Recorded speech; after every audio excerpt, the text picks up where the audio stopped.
Voilà, vous avez les 4 diagrammes des 4 régimes de temps sur votre écran et je vais donc supprimer la caméra pour que ce soit plus clair. Voilà, et je vais quand même faire un rappel, je pense que c'est important. J'en ai parlé dans un décryptage, je pense que c'est 14 de mémoire, et la NaO-, alors il y a l'indice NaO-, qui est en fait le résultat de la différence de pression entre les Açores et l'Islande. Et donc ça, c'est la North Atlantic Oscillation, l'oscillation nord-atlantique, et aussi l'oscillation arctique. Il ne faut pas oublier qu'il y a la différence de pression entre les Açores et le pôle Nord. Donc ça, c'est l'indice, si vous voulez, NaO, l'oscillation nord-atlantique. Et puis, vous avez la NaO-, qui est le régime. Et le régime qui est calculé à partir des anomalies. C'est important. C'est pas la pression absolue, c'est l'anomalie. Et donc, la NaO-, vous avez vraiment le diagramme où on voit en rouge, et d'ailleurs c'est mis en anglais, hein, elle est mis 500 hectopascal, Geopotential Height Anomaly. Donc, décembre, janvier, février, mars 1980-2025. Et donc, on voit que c'est en rouge sur l'Islande et c'est en bleu sur les Açores. Alors, mais ça ne veut pas forcément dire que la pression est plus haute sur l'Islande que sur les Açores.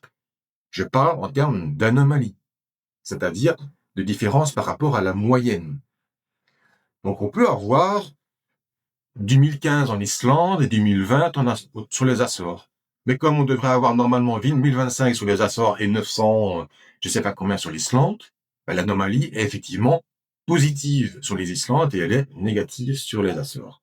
Mais donc, entre les deux, vous avez ce qu'on appelle un courant de jet bas en latitude. Et donc, vous pouvez observer que c'est 21% du temps.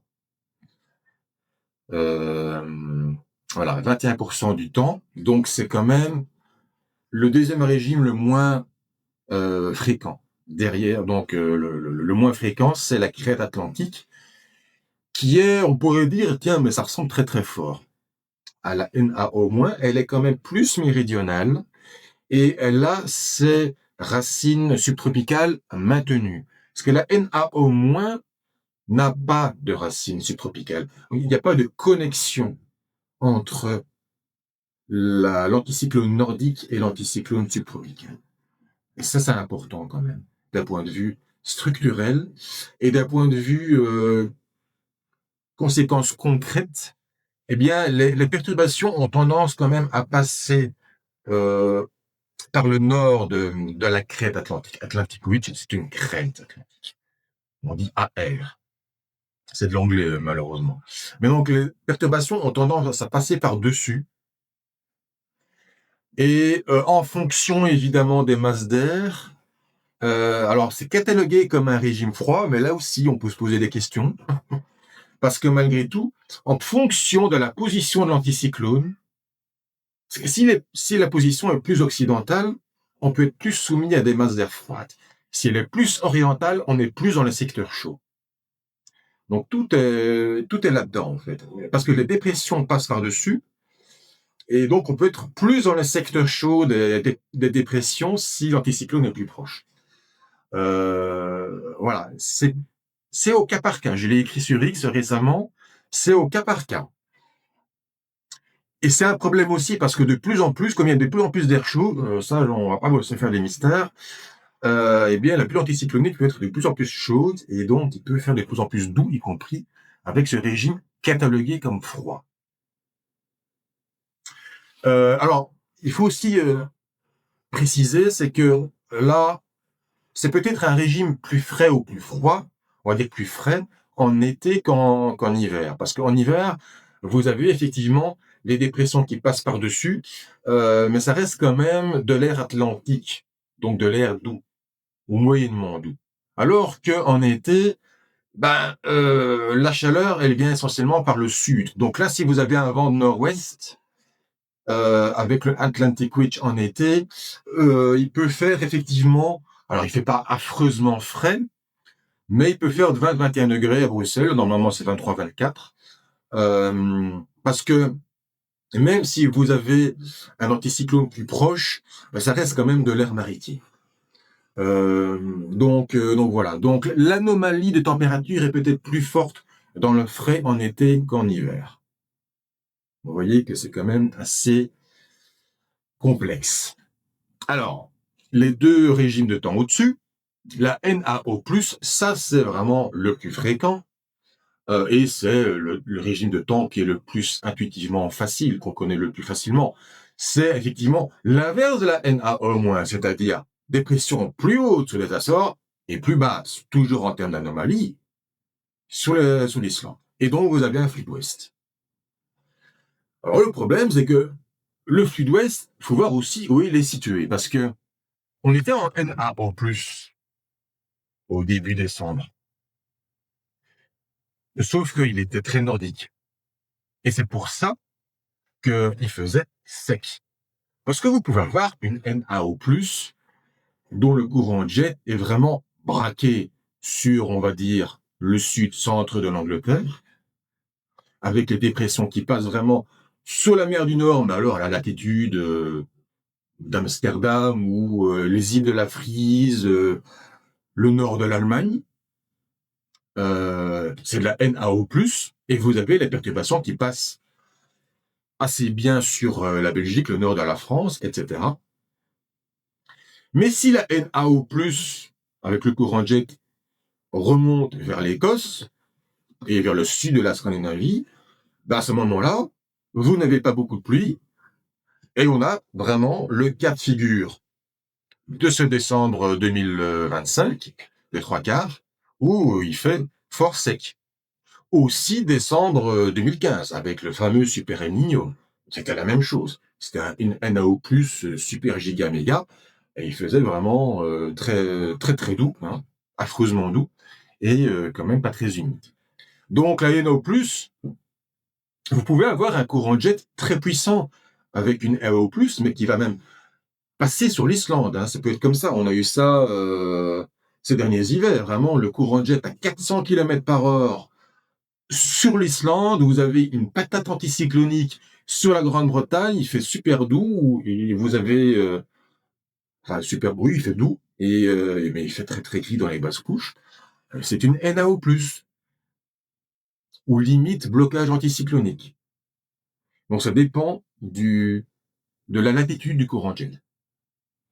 Et alors le blocage scandinave, ce qui est important dans le blocage scandinave, la différence avec le NAO-, c'est que il doit y avoir un blocage. C'est-à-dire que les dépressions sont forcées de passer par le nord. Alors, elles peuvent aussi passer par le sud, mais c'est beaucoup plus par le nord, alors que la NAO-, comme on le voit actuellement, quand je dis actuellement, c'est aujourd'hui ou hier, elle passe beaucoup plus facilement sur l'Espagne et le Portugal.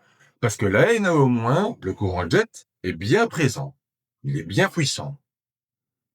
Mais il est bien puissant sur le sud.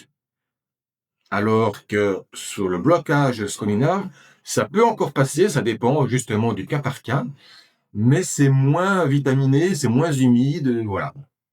Les perturbations passent beaucoup plus sur le Groenland et l'Islande. Et donc, en hiver, effectivement, vous pouvez avoir du froid, mais là, ça dépend aussi, c'est du cas par cas. Et en été, il peut faire très chaud. Ça, c'est vraiment le régime où il y a la plus grande différence entre l'été et l'hiver. Voilà. Je voulais vraiment revenir là-dessus, parce que c'est quand même important de parler des régimes de temps qui sont peut-être, je vais pas dire qu'ils sont de moins en moins pertinents, mais il faut vraiment analyser au cas par cas. Et je vais montrer d'ailleurs les différentes anomalies de pression qu'on a eues durant le mois de janvier, pour que vous compreniez bien. Vous voyez que là, par exemple, on a un anticyclone sur Sur l'Islande, le Groenland, je pense que là, je sais même pas comment on peut cataloguer cette carte-là, mais c'est vrai qu'il y a quand même encore quelques racines subtropicales. Euh, En tout cas, c'est pas un blocage de scandinave. En tout cas, c'est pas une NAO+. C'est une NAO- hybride crête atlantique, mais avec une dépression sur la mer du Nord, et donc il faisait froid. Euh, le 10 janvier, ben, la dépression s'est décalée un petit peu. On a toujours les anticyclones nordiques. On a encore cette racine subtropicale, donc on est toujours dans un régime hybride, en tout cas. Je pense pas qu'on puisse appeler ça comme un blocage, personnellement. Mais bon. C'est pas toujours évident de déterminer quel régime, à quel régime on est soumis. Alors là, on est... le problème, c'est, je me rappelle très très bien que j'avais fait le décryptage à ce moment-là, c'est que j'avais parlé, retour à la case sud-ouest, oui mais, parce qu'on avait quand même un blocage sur l'Europe continentale, mais on avait une AO+, qui essayait de revenir. Le problème, c'est qu'on a toujours un anticyclone sur le Groenland, et que cette dépression est quand même plutôt basse en latitude. Donc on est à la limite entre la NAO- et la NAO+, avec le blocage qui est toujours opérationnel sur le continent. Seule chose qui est certaine, c'est qu'on n'est pas en Atlantique. Mais c'est pas facile à déterminer. Et ça montrait en tout cas qu'avec, à l'avant de cette dépression, on avait de l'air doux. Donc, on peut avoir un blocage continental qui pourrait apporter, en théorie, de l'air froid, et effectivement, l'air restait froid sur le continent et l'est de l'Europe. On pourrait avoir de l'air froid avec une AE-, mais là, c'était plus le cas. Ce qui importe, en fait, c'est l'orientation des isobars. Les isobars sont orientés sud et sud-ouest. Donc, c'est de l'air doux. C'est ça qui importe, et c'est là l'importance du cas par cas. Alors, l'anticyclone reprend ses droits vers le 20 janvier. On a toujours le blocage scandinave. J'avoue avouer que j'avais pas prévu un truc. C'est que je fais le décryptage pendant le match de rugby des 6 nations France-Irlande, et je regarde mon smartphone et je vois 15-0 pour la France. Voilà, je vois la notification. Mais si je pouvais quand même voir la fin du match, ce serait pas mal. Surtout si c'est 15-0 pour la France. Je soutiens quand même la France. Voilà. Et je suppose que comment dire, ceux de vous qui êtes français font la même chose. Le 25 janvier, on voit que la dépression de nouveau se rapproche. On a un anticyclone bien nordique, voilà. Et puis à la fin du mois, la dépression se rapproche, et on a une NAO-, NAO+, plutôt NAO-, avec un blocage scandinave, ce qui fait qu'il faisait plus frais à ce moment-là. Mais ou moins doux, on va dire. Mais ce qui importe, c'est que les Pays-Bas sont plus dans l'air froid. Et alors, le résumé de tout ceci, ben, il est là. L'anomalie des géopotentiels pour tout le mois de janvier, et l'on voit vraiment le vent de sud-est sous le continent, qui va vers l'Écosse, et donc alors que la France était plus dans un vent de sud-ouest, et donc à la limite entre le vent de sud-ouest et le vent de sud-est, on a le nord des Pays-Bas qui encore actuellement est sous des précipitations verglaçantes.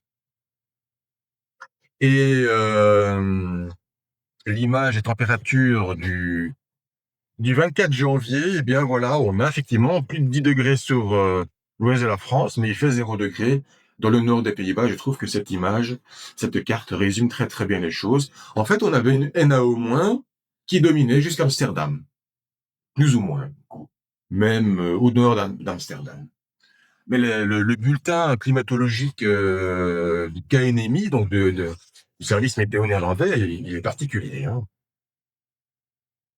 Sur un pays de 300 km de haut, on avait une différence entre 10 degrés et 0 degré.